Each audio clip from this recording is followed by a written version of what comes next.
I'm Grant Sabatier. I'm JD Roth, and this is The Earn and Invest podcast.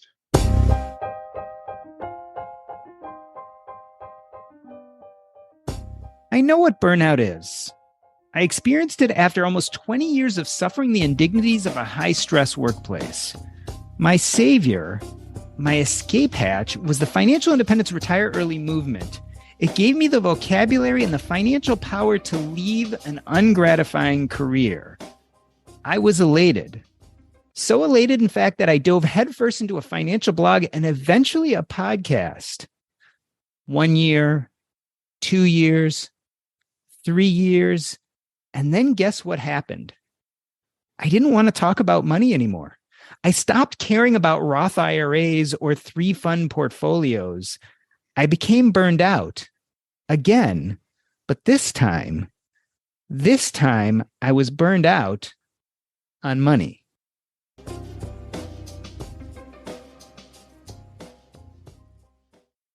JD Roth is the founder and editor of the personal finance blog GetRichSlowly.org and the author of Your Money, The Missing Manual. Grant Sabatier is the author of the best-selling book Financial Freedom and founded the personal finance website Millennial Money and co-founded bankbonus.com. JD and Grant, welcome back to Earn and Invest. Grant, I'm going to start with you here. I'm going to let the cat out of the bag. I think this is really the question of the episode, but I wanted to pose it in the beginning. Grant, is there such thing as money burnout? Yeah, I think we go through different phases in our life where our relationship to life and, of course, money changes. And I think the work that we all do on this podcast and that our listeners do and readers do is that we realize that time is more valuable than money. And we realize that money also is a tool that has incredible transformative potential in terms of what freedom it can create in our lives and how it can help us grow and expand as humans. And I say that to set up the idea that I feel like now at the age of 38, I've lived 3 or 4 lifetimes and had 3 or 4 different relationships with money. And I feel very grateful for that. And it's like a lot of things in life where we put our time, where we put our energy, truth grows from that. And I say that to the lens of, I think now where I'm at in my life, my relationship with money is so open and so expansive. It's beyond anything that I could have ever imagined, but certainly I couldn't have gotten here without spending so much time thinking through this and working on myself and doing a lot of the work that for many years that I put off. And so, yes, you can certainly get burnt out by money, but I think when you get burnt out, it's time to once again take a break, reassess, open yourself to the world and new experiences and new things, and let life come at you in a way and be a receiver of it and surrender to it. So then you can come back to it fresh or in a new form. And I think that's the exciting thing about where I'm at is that, I feel like I'm in the 4th lifetime.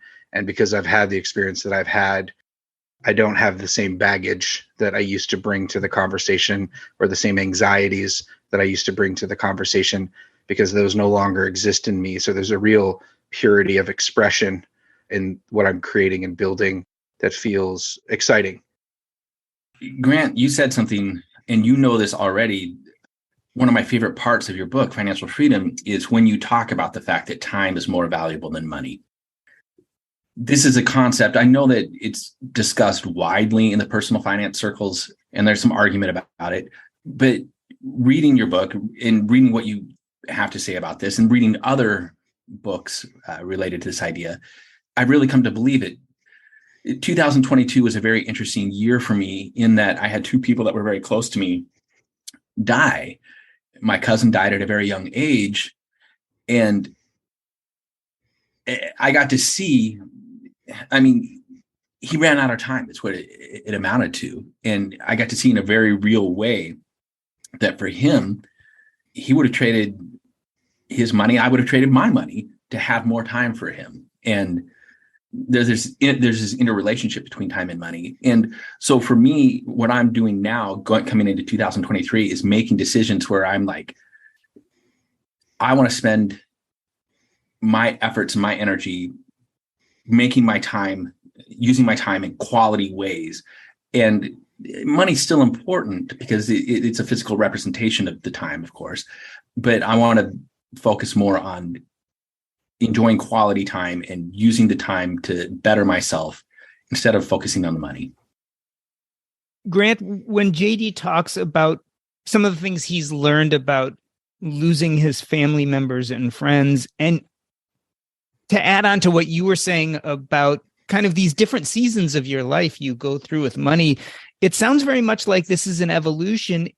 Is money burnout almost a necessary part of that evolution? I mean, do we need to become dissatisfied at some level with our concentration on money and bolstering our finances and getting to financial independence? Is it kind of necessary that we get tired of it at some point in our evolution? I think when you grow in your life, there's always going to be friction, and there's always going to be some form of suffering and exhaustion and burnout.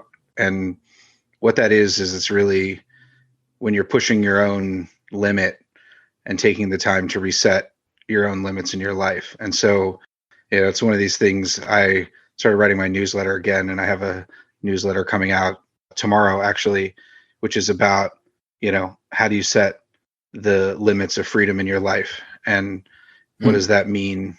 And I feel like we have this real obsession in our pursuit of financial independence of getting more freedom in our life. And then we get some of it and it feels really good and exciting. And it's like you're a kid in the candy store and you just eat it up and you take off a few months and you get in your RV and you travel around the country, or you become a full-time traveler. And then you kind of like, eat too much of that. And you're like, gosh, like someone like, Brandon at Mad Fientist, he's like, I just got tired of traveling. I just wanted to be home. Mm-hmm. And I think, we get to that phase of our life. We're like, okay, just because we can do it doesn't mean that we have to, or doesn't mean that we should right now. And, for me, no matter who you are, when you have more money than you'll ever need, you're going to go through some form of crisis and some form of flailing. My dad just retired, 6 months ago, and he's in this process, and it's uncomfortable, and that's normal.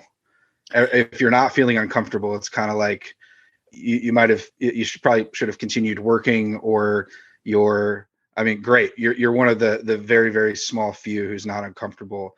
And I think there's just natural progressions in our life where, sitting and being uncomfortable for a while means you're in the right place, right? It's part of the process. It's part of the journey.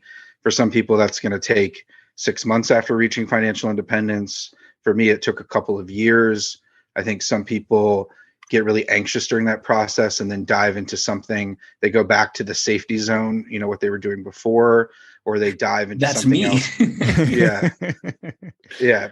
Prematurely, but that's all normal. I mean, that's, when you're feeling antsy and something's keeping you up at night, there's truth there. There's meaning there. That means something's happening in your life. Yeah. There can be this real existential crisis once you reach financial independence or you retire early, trying to figure out, okay, what do you do next? Just before this call, I had a call with Mindy Jensen from Bigger Pockets. We were talking about some of these same things because she's thinking about some of this stuff. Her husband, Carl, from 1500 Days, is also thinking about some of this stuff and trying to figure out, okay, what is next? Yeah, for me, with Get Rich Slowly, I sold that site in 2009. Could have walked away. It took me a few years to actually get up the guts to walk away. So in 2012, I stopped doing any kind of work, and I spent a few years just working on myself, just focusing on improving my physical and mental health. And honestly, that period from 2012 to say 2016, those 4 years, that was peak JD. That was when I was happiest. That is when I was most fulfilled. It's when I was the best friend to my friends, and I just felt on top of my game. And then the opportunity came to buy Get Rich Slowly back, and so I did. I thought, oh yeah, this will be great. I've had all this time off. I'm reinvigorated.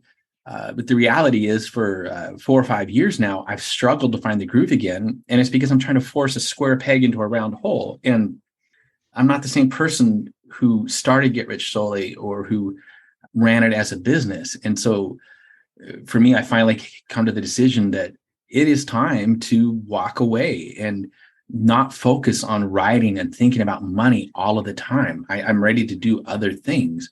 And I want to return to that peak JD from 2012 to 2016. I want to pursue that. So it's interesting that I feel like this is Mr. Money Mustache calls what we're doing right now crazy rich person talk. And as I'm listening to his talk, it does sound like crazy rich person talk.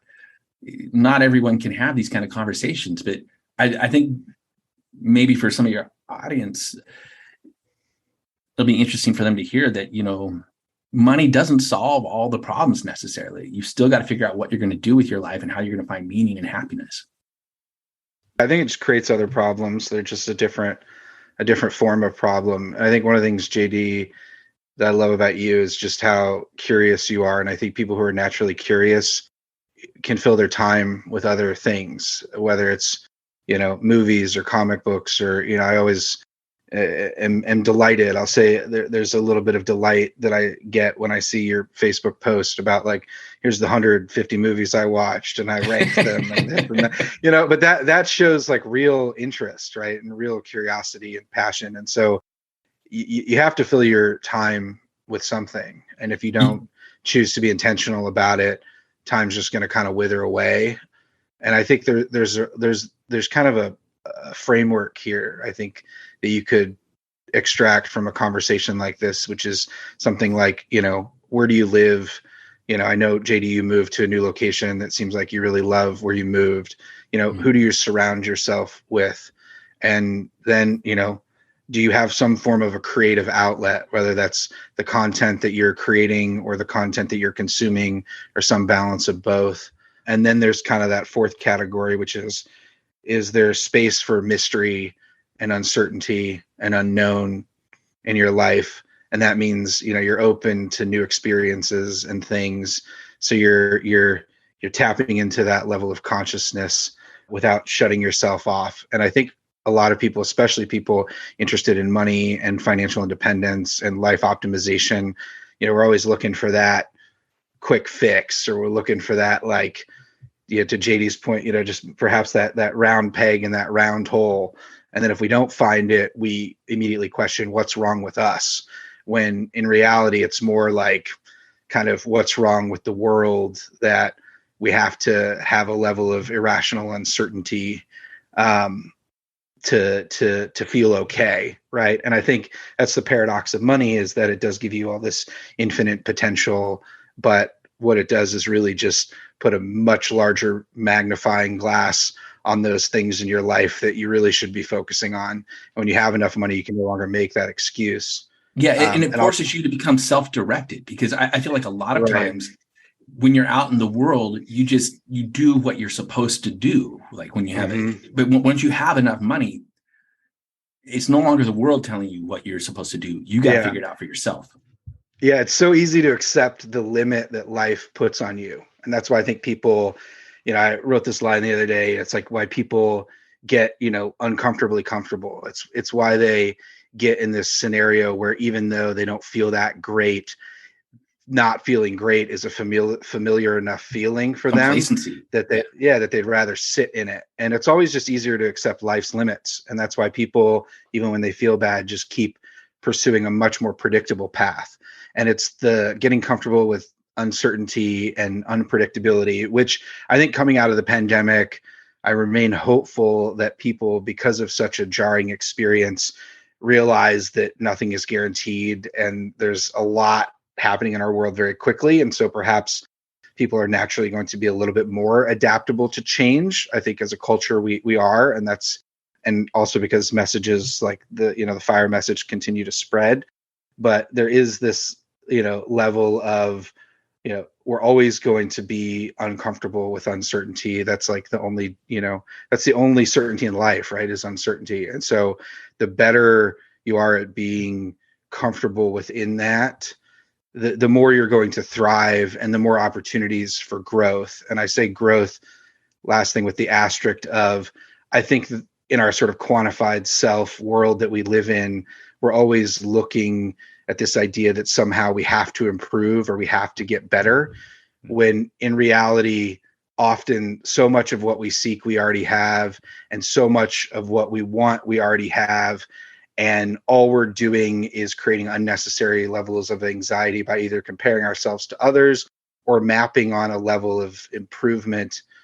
Yeah, exactly. That we feel, for some reason we need to adhere to. And real freedom, real freedom happens in your life when you no longer are beholden to those forces, and you're not holding on really to anything but the things right in front of you and the people around you. And, meaning and truth really blossom in that environment. But that, whether it's getting older or having enough money, that takes work. That takes work to do. It's no surprise to me, Grant, that the things you're saying, they sound a lot like Eastern philosophy. So the podcast listeners can't see it, but I have a copy on my desk of Lao Tzu's Tao Te Ching that I've been reading recently. And I've read this book many times in my life, and it always just seemed opaque, but for some reason it really speaks to me right now. And I'm hearing it. I'm getting the message. And it's thousands of years old. And yet a lot of what's being said in the Tao Te Ching echoes, or maybe Grant echoes it, in the importance of removing ambition. When I say importance, in order to find happiness, it says that it's often best to remove ambition and to learn to enjoy what you have. So we talk about this a lot in financial independence circles and in personal finance, that desire, I don't know what word I'm looking for here, but it leads to consumerism. It leads to this hedonic treadmill where you're never satisfied with what you have. And so taking the time to enjoy the things that you already have in your life, kind of accept your situation, I think is very important. And this is especially true for me. You both know I've struggled with my depression and anxiety in recent years. And a large part of that is because I've allowed myself to always be wishing that I had something different, or to focus on the things that I've done wrong in the past. Part of my journey over the past few months has been learning to love who I am and just say, hey, this is where I am in life. And it doesn't matter what has come before. I don't need to focus on the future. Let's just enjoy the present moment and do what I can with this time. My favorite quote from that book is, need little, want less, be untroubled. I think that encapsulates the philosophy for me of that book. JD, it's kind of interesting because we're talking about this kind of need to improve and actually how that can cause stress in your life. But when I look at the Facebook post that generated this episode idea for me, I'm not getting burned out about money. You said I'm getting tired of writing about money. Yes. And so I'm wondering too, how much of this is creator burnout? And I think it relates to this idea of always improving, because I think people like us, the three of us on this call, we also have this profound need to create. And I think how much of this is a money issue versus kind of a creation issue? This is a fascinating question, because this is the stuff I've been thinking about for the past 6 to 9 months. Creator burnout, social media burnout, internet burnout. I think it's all related. So I'm sure that creators have been burning out since time began. But for me, I think a lot of what's going on here is the fact that I'm creating and publishing in a public space. If I were just creating for myself at home, different thing. But I feel as if our modern world, where we're constantly putting ourselves out there, posting on social media, Instagram, Twitter, publishing on blogs, YouTube, all that, it opens us to the judgment of others. And as much as we might understand that it's important not to be taken in by the judgment of others, or to put too much credence into the judgment of others, because other people are just projecting, right? When they're criticizing you, it's often it's more to do with them than it is to do with you. But it doesn't matter. You put yourself out there, and whether you're being judged positively or negatively, you still feel like you're being judged. And there's this weight that really can weigh down on you as a creator in this environment. And there's a psychic toll that all of this takes. When I've written or talked a lot about this book since I first read it over Thanksgiving, but I've read a book recently called The Courage to Be Disliked. It's by Ichiro Kishimi. I've actually read it 4 times since Thanksgiving because it's had that much of an impact on my life. And The Courage to Be Disliked is the author takes the ideas of psychologist Alfred Adler, who was a contemporary of Freud and Jung. He puts them in sort of a Socratic dialogue. There's a young student going to this old wise guy, and they talk back and forth. And the whole point of the book is that freedom comes when you don't care what other people think and you just do what is true to yourself. And to me, that might seem obvious to some people, but to me, that's a profound message. And it's very difficult to implement in my life because for so long now, I've been putting myself out there on the internet, listening to what people say about my work. And if they're positive, I try to pursue more of what they're saying, what they like. And if it's negative, I internalize it and then I try to do less. And anyway, all of this is related to the Tao Te Ching. It just all ties together. And I've been thinking about all these things in my life about where do I go next? Grant, as JD talks, I'm thinking a lot about your journey too. I mean, you were at this point with financial freedom. You wrote the book, you did a book tour, and you got to a point where you had so much input on your work. And I feel like that led for you to a time where you needed some downtime and to get away. Yeah, I feel like I didn't sleep much for 10 years. I pursued financial independence, reached financial independence, and then had so much energy. I turned that into writing about it and creating about it and sharing it with others. And so there was a real, I think, deep desire in me to be heard and to be seen. To JD's point, until 2015, I'd never posted a single thing online. I was one of the first 20,000 users on Facebook when it came to my school, University of Chicago. I've had a laptop computer since I was 7 years old. So my entire life has pretty much occurred on the internet, but I never felt like I really had anything to say. And then when I felt like I had something to say, I wanted as many people as possible to hear it. And there was a level of real exhaustion in that pursuit.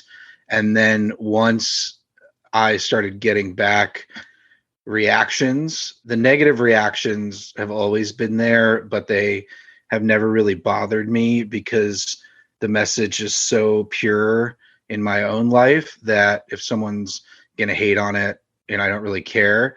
But once I started getting the positive feedback from all over the world, that filled me with a level of joy that was so overwhelming that now, even years later, I still haven't fully, processed it. But really, I felt seen and I felt heard. And that led to a level of peace in my life where I didn't feel like I needed to be heard or be seen again. It's like that cup had been filled or that box had been checked. Nice. And that really led to a lot of, I think, my kind of, let's say, ego or super ego starting to dissolve because whatever it was seeking, it now had in the form of love and connection. And, I'm a very introverted, very, very, sort of quiet person, just sitting in my room, thinking and writing. And just to be seen in that way and to add value to someone's life in that way gave my life a level of value that I never thought would have been possible. And so that's a very exhausting, process. A lot happened. And now that I'm in a phase where I'm working on my second and third book, because I've had that success, I'm much freer in the content that I'm creating and just feel very grateful for the opportunity to serve this audience.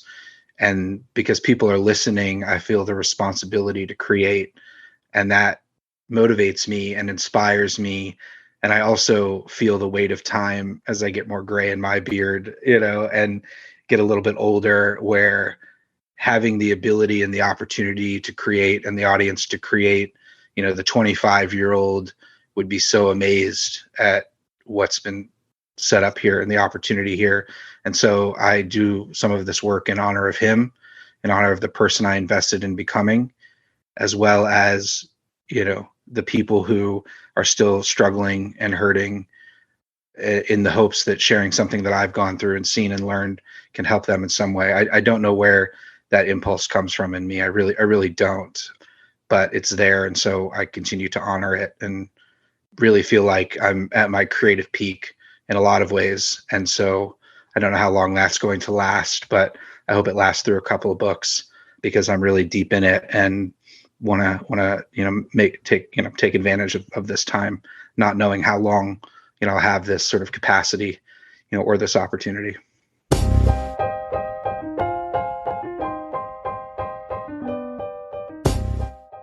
We are talking to JD Roth. He is the founder and editor of the personal finance blog Get Rich Slowly, and Grant Sabatier, who is the owner and creator of Millennial Money. And we are talking about not only money, but also creator burnout. We're going to take a short break. I'm Doc G, and this is the Earn and Invest podcast.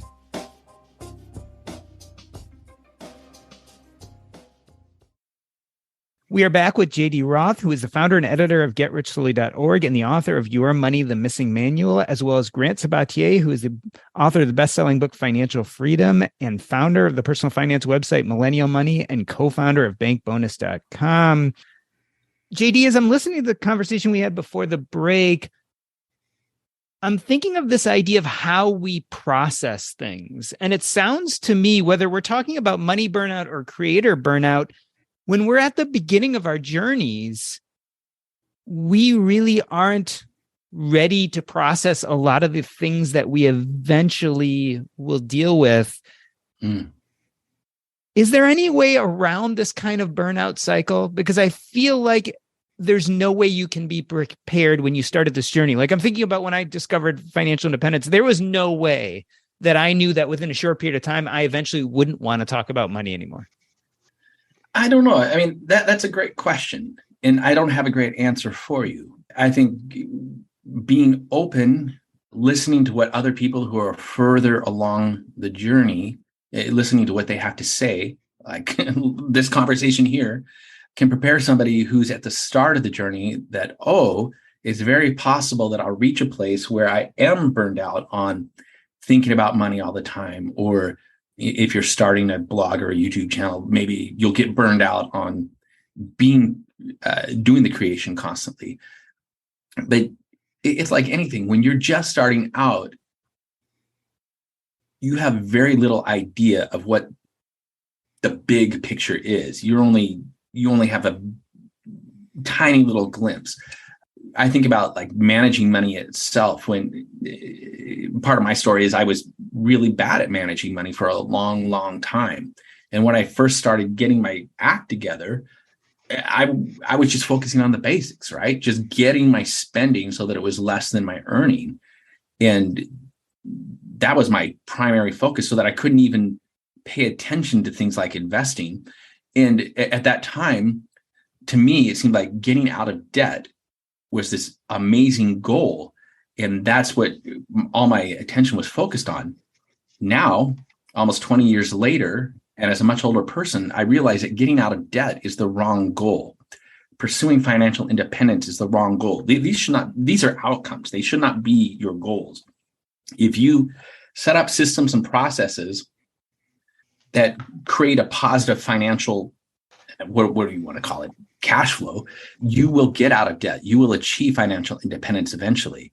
So I've learned that it's more about the systems and processes and less about the outcomes. But when I was just starting out with money, I had no way of knowing that. And I was really focused on the outcomes instead. Yeah, I want to react to that. I think, burnout is somewhat inevitable early on in any creative journey as you're figuring out your limits. I think that means you're testing yourself. And you think early on? Yeah. Well, I mean, let's say early on, a year in or a couple of years in, I think we all get to the point where we're writing a ton of blog posts or creating a bunch of videos and we burn out. We have that first burnout, right? It's like that first limit set. But for me, there's two things that have been extremely instrumental in creating sustainability as a creator. And the first one is picking your platform carefully. And I think today, when you started blogging, JD, it's like the blog was it was the primary medium on the internet with which, people were getting content, right? And as things have evolved, we all think about like, the TikTok creators of the day. There's so many platforms that you can be on that I think a lot of burnout is created because people, they start and they're on all these platforms and they're creating all this different content. And to JD's point about sort of the judgment factor, it's one thing to like write a blog post and get comments and be judged. It's another thing to be judged on, 10 different platforms simultaneously, and I think there's a level there where, because of the growth of, the Gary Vaynerchuk sort of hustle harder model, it's like everyone feels like they have to be everywhere at all times creating massive amounts of content, and that naturally is going to lead to burnout. So I think picking your platforms is very important. I think for me, I don't participate on social media anymore because I only have so much time that I want to put that time into writing books, which, really, if you spend a lot of time trying to write a good book, it is a competitive advantage because not many people are going to take the time to do it and try to do it well. And so it's also one of the things that I really love doing. And so I want to spend my time, if I'm going to create content, doing it on a platform that I love. And then the other piece is just the people you surround yourself with. So you're listening to Grant here, but behind Grant are probably 25 people that support me in some way. And whether it's my team at Penguin and my book editors and the marketing team at Penguin, or my, my business partners in MMG Media who run Millennial Money and Bank Bonus, or even, the amazing editor who, ghost writes my email after me having an hour conversation with her, and then I get to edit it. So I'm not starting from square one. And so over the last 7 years, I've had the opportunity to work with some amazing people and amazing creators.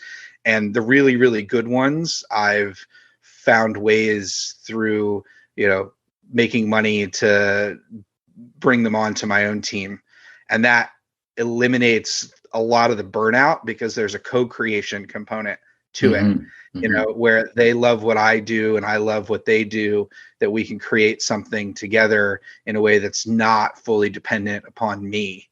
So I can write blog posts and I can write books and I can write email newsletters and lead the charge. But, it's like I'm being held, by 25 other people.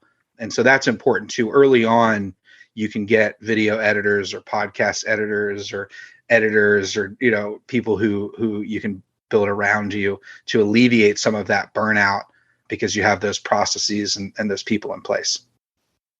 This is going to seem like, or it might seem like it's tangential, but I feel like it's related to this conversation. There's an article that I read about 6 months ago. It's on Substack, somebody's Substack called The Prism. The name of the article is The Perils of Audience Capture. If you Google The Perils of Audience Capture, it's by a fellow calling himself Gurwinder. It's a really interesting article about content creators on the internet, and not so much about the problems with getting negative feedback, but the problems with getting positive feedback. And Gurwinder says the perils of audience capture, this concept refers to when you're getting positive feedback for what you're doing. And so you begin chasing the positive feedback, and all of a sudden you morph into something completely different than you started out as, and something that's not true to yourself. The example in the primary, or the lead example in the article, is about this kid named Nicholas Perry, who started this YouTube channel that just showed himself eating whatever he wanted to eat. And for whatever reason, he decided to start showcasing himself eating fast food. And he got such positive reactions from these videos that he began to eat bigger and bigger fast food meals. And he went from being this 24-year-old fit kid to now he's morbidly obese, and he has all sorts of health problems because he started chasing what the audience wanted. And this is what the author of this article calls the perils of audience capture. And I think it's something that many creators deal with, is when you allow yourself to be evaluated, whether it's from Google Analytics and stats, or view numbers on YouTube, or comments from your audience, or likes on Facebook, you begin chasing those likes or those Google Analytics numbers. And it's easy to get lost in that instead of just being yourself and being who you are and doing what you should do. Can we talk a little bit about selling out for a second? I mean, this is something, it builds on that point, JD. This is something that, I thought very hard about before selling Millennial Money to the Motley Fool. And, I wonder if you, I'm sure you thought about it, before selling, Get Rich Slowly to Quinn Street. I mean, I sold my site, to the largest sort of investing, newsletter or sort of stock picking service, which, aligned with my brand, but wasn't super close. And I know Quinn Street, put a bunch of credit cards on your site after, but you and I both had the opportunity to reacquire, our sites and work on them again. I just want to talk about selling out for a second, because as a creator, there's an opportunity, if you're creating a lot of value, to exit. You can create to exit. And what I mean by that is, I calculated it would take me like 14 years, to make the money that I was going to get selling, my website. And going back to time is more valuable than money.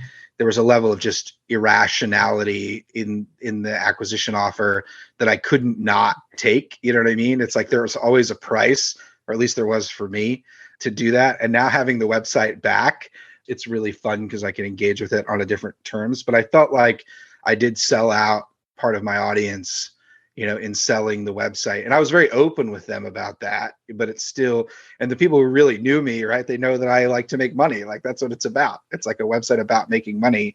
And so of course I was going to take the offer, but it really also upset a large number of people. And I think as a creator, it's really funny because the people who love you are going to stick around, but it's almost like I've had a couple different generations of readers as my content and as I've evolved. So there's not kind of like one stagnant audience. Your audience is also growing and changing. And this goes back to the point that JD made earlier, where it's like what JD's writing about on Get Rich Slowly and who he is so radically different than when he started. And the audience is different as well. And so I think that's a particular challenge where, can you grow with your audience, or are you able to continue to attract and engage people who can get value from their content, from your content, as you grow and as you change.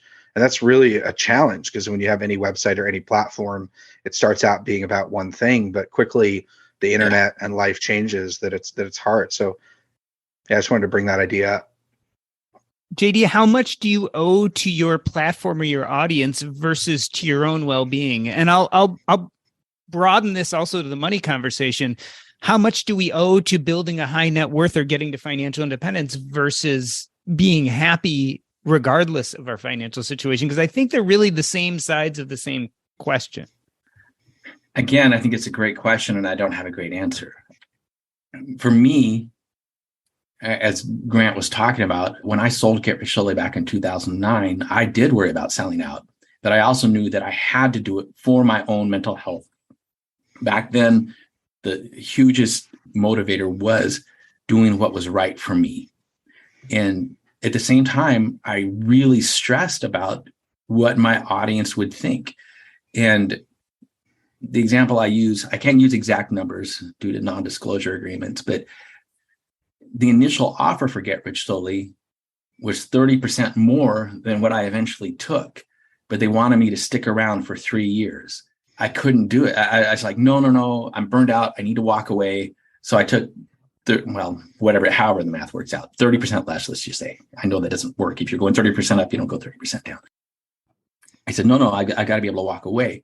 But then I couldn't walk away. I felt this obligation to the reader. So I stuck around for 3 years and I worked for free. Basically, I stuck around just as long as the acquiring company had originally wanted me to, but I didn't get any money for it. That was a foolish decision, huh? Yeah, I felt this obligation to the readers. And honestly, that's after I bought Get Rich Slowly back. I've known for a couple of years that, again, I'm trying to put a square peg into a round hole. I have changed, and writing Get Rich Slowly as I used to is not right for me. It's not where I am anymore. But I've been unwilling to. I've been worried. I'm like, oh, people, they thought I sold out in the first place. They think I'm selling out again. I've been worried about like shifting directions, because what will people think? And yet I've known that's what I need to do. And again, this book, The Courage to Be Disliked, this is what finally, it was like the catalyst. It gave me permission to say, no, it doesn't matter what people think. What's important is what I need for myself right now. And if that upsets some people, fine, they're going to be upset. Grant, how do we know when it's time to walk away? How do we know when it's the right decision? If you feel like you should walk away, then you should. Mm-hmm. I think it's that simple. Mm-hmm. When you feel stuck in your life, it means you are. And I think you should listen to that intuition. And then it often is, you've set up systems or structures in your life that you can't just immediately walk away, right? You probably have some responsibility. So it takes some time to unravel. And through that process of unraveling, you can check in with yourself about how it feels but set a deadline. I mean, I think all of this is kind of intuition driven. And, there is that trade-off though between money and time, where JD just mentioned he needed to sell Get Rich Slowly for his own mental health. I needed to sell Millennial Money because it was just the irrational level of money. And I just felt like people were going to care less and less as millennials, got older. So there's that sort of that decision. But if you're really a creator and you really want to say something, it will find its own form. And, it's one of these things I learned, very early on, being such a fan of, Jack Kerouac and other writers, you got to spend some time living your life to have something to write about. And I think the same thing is true with content creation. I generally feel like most people create way too much content. I think we're forced into releasing podcasts every week because other people do. We're forced into writing blog posts 2 to 3 times a week because that's what the Google, search algorithm favors. We create YouTube videos 2 to 3 times a week. And naturally, when you're driven by the algorithm, you're going to burn out. It's just inevitable because they're set up to make money. And at the core of making money is even when you're your own creator, is this alienation of labor. If you just go back to Marx, where it's sort of disembodied, where you're creating money from air by putting out content in the world. And that is a really, really exhausting proposition. So I would encourage anyone creating content, if you're really inspired to start something, know that it's going to take probably 2 to 3 to 4 years to build an audience. And it's going to be as you're work. doing that, it's going to be so much work. And as you're doing that, check in with yourself about whether or not it's worth it. And then once you get to maybe each 1 year anniversary of whatever you're creating, check in, decide, do I want to keep doing this? Do I want to take a break? What am I actually getting from this beyond money? Because there's a ton of ways to make money today, more ways than ever to make money. And so just because you can do something doesn't mean that you should. I think a lot of what we're talking about here too is being able to perceive the difference between extrinsic motivation and intrinsic motivation, and trying to, when possible, do things that you're internally motivated to do and not be driven by outside feedback. It's always easier to work though. It's always easier to put out 2 or 3 videos a week on YouTube than it is to be uncomfortable and sit with your own thoughts. So you can do that for a while, right? Until someone near you dies and then you're confronted with your mortality. Yes. Or something happens in your life that you're sort of jarred into realizing the fragility of being. You can do that. You can distract yourself. But if you really want to grow and expand as a person, you have to have enough space for that to happen. And space meaning enough hours in the day to walk your dog, or to have conversations with your partner, or to sit in your hot tub, or read a book. I mean, you have to have enough space. And I think one of the things I want to leave with is, I've thought a lot about in my own life how much time I spend creating content versus consuming content versus doing nothing. And I think there needs to be kind of a third balance between those things. And whenever any of them gets too overwhelming, if I'm just creating content, I burn out pretty quickly if I don't have enough space just to do nothing. If I'm consuming too much content, you can go down any rabbit hole forever if you want to.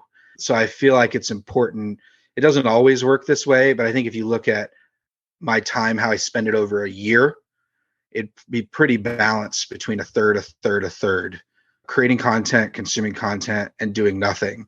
Or doing nothing meaning, not consuming or not creating content. And when those things get out of whack, either way, you're going to have to make up for the time somewhere else, right? So I have a book due in 3 months. So I'm going to be writing pretty nonstop for the next 3 months. And it's going to be an unsustainable level of effort that I would not be able to continue throughout the entire year. So I know that I'm going to have to make up that time some other way. And it's probably going to be by taking the entire summer off and doing nothing. And so just understand that when you're taking energy from one thing, it's going to have to come from somewhere. And so figuring out what that balance is, and you can be in control of that. You don't have to let, the desire for money or fame or frenetic creation, drive that process. Your cup, if you're burnt out, you're burnt out. You're going to have to take some time off. How much time, it's really up to you. But our intuition is very, very powerful. Going back to JD's point, the more time that you spend listening to yourself, the easier it is to hear your intuition, and the stronger it becomes. Like, you are your own guiding light. And so just listening to that and respecting it, the next time that your intuition tells you something, you're going to trust it more because it proved right the first time. And the more that you do that, I think richer your life will become, because you're being driven by a much deeper level of sort of connection to yourself and to the world and to the energy around you, and less driven by the increasing anxiety and freneticism of the external world, which is always going to be chaotic and negative stories and focusing on war and conflict, because a lot of people want to be entertained. They don't want to grow as people. And that's kind of the sad thing about all of this, because there's a lot of people that feel stuck and they don't know why, and they don't have the language with which to get unstuck. And that's why I think we do a lot of the work that we do, in the hopes of sharing, it with people who are a little bit earlier on in the journey than we are. So it's interesting hearing you talk about this balance, Grant, between consuming, producing, and taking a break. Because I often think of this concept of margin and creating margin in your life. And margin is just this empty space where you might be walking the dog or sitting out in the yard watching the birds, whatever it is. And I think those times are important to be built in continually in your life. You need to give yourself downtime, because that's where it's like recharging the battery, essentially. But for me, and you also talked about after you finish writing the book, you'll probably take the summer off. And to me, I recently took a 3-month sabbatical from Get Rich Slowly from after my mom died. So it was October, November, December. That's what actually helped me to realize and it helped me see that, I need even more time to myself. I haven't been giving myself, I've been spending my time in unhealthy ways, I guess. When I have the free time, I haven't been using it to exercise, get fit, explore the other aspects of my personality. And so what I'm doing in 2023 is just giving myself even more margin. The entire year's margin for me. It's this space to rejuvenate and to rediscover who I am at this stage in my life. I'll be 54 this year. It sounds morbid, but I started thinking about, maybe I have 20 years, 30 if I'm lucky, what I want to do with that last couple of decades. Well, JD and Grant, I want to thank you for being on the show today. What I take from this conversation is that whether it comes to money or content creation or what have you, that we are continuously evolving. And part of that evolution is burnout. But the thing about it is, if we can look at the different seasons of our lives and accept that as one of those seasons, we can listen to our intuition. We can let go of improvement or even incremental gain for the moment and sit with being where we need to be, realizing that we are everything we need to be and have everything we need to have in that moment until our intuition tells us it's time to start again. I wanted to end this episode the way I end every episode, by asking you what is up next in your life and how people can get in contact with you if they'd like to. JD, first and foremost, what's up next with you and how can people reach out? That's the big question, isn't it? What's up next? Well, I'm going to spend 2023, just as I mentioned a moment ago, just exploring myself. I'm going to be taking some art classes. I'm trying to figure out what's next. And that's okay. I'm going to watch a lot of movies, as Grant hinted at. And if people want to reach me, you can still leave a comment at Get Rich Slowly. I'll see it. Or you can always send me email at jd@jdroth.com. And Grant, what is up next in your life and how can people reach out? Yeah, so I'm deep in writing the follow-up to Financial Freedom. It's called 5 Years to 5 Million, Proven Paths to a Life You Love. It's an entrepreneurship book. I'm deep in writing it, and I'm in a very creative period. So if you want to learn what I'm thinking, subscribe to the Millennial Money newsletter. It drops every 2 weeks, and I'm bringing the fire, hold nothing back on that. I feel very, very good about that newsletter and the content that's there. It's completely original. I'm excited to be back writing again in that format. So check out the Millennial Money newsletter every 2 weeks. Drop some bombs in your inbox, and hope it adds some value to your life. This has been the Earn and Invest podcast. On behalf of myself, Doc G, I'd like to thank JD Roth and Grant Sabatier. That's a wrap. Earn and Invest is now part of the Airwave Media Podcast Network. Visit airwavemedia.com to listen and subscribe to this show as well as other fine podcasts.